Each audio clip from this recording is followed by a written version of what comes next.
लाल रंग के सरिया ओह बॉर्डर चमकौआ झाड़ दीहनी।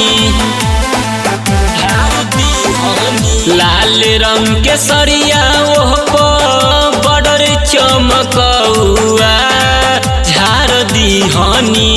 राजा हुनई हमर सरिया फाड़ दीहनी। पिया हुनई हमर सरिया फाड़ दीहनी।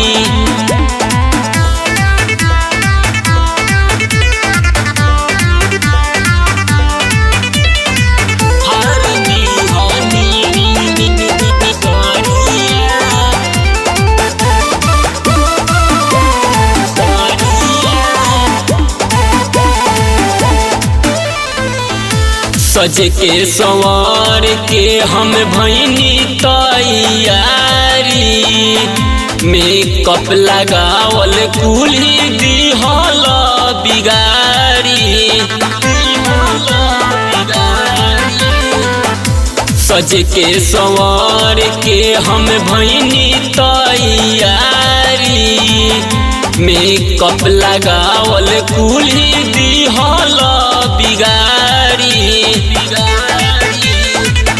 ओठवा के ललिया जैसे दूध में के छलिया चाटली हनी। राजा हुनई हमर सरिया फाड़ दीहनी।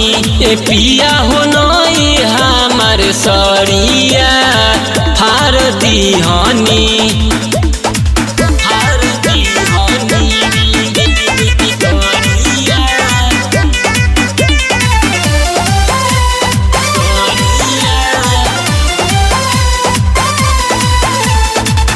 राजा अमित योगी बुझी ना लाचारी।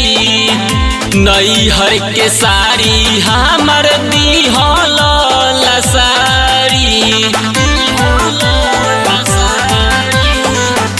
राजा अमित योगी बुझी ना लाचारी।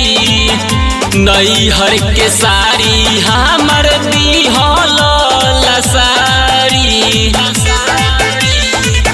धके अंकवरिया जैसे बेड के ऊपरिया चापली हनी। राजा हुनई हमर सरिया फाड़ दीहनी। पिया हुनई हमर सरिया फाड़ दीहनी।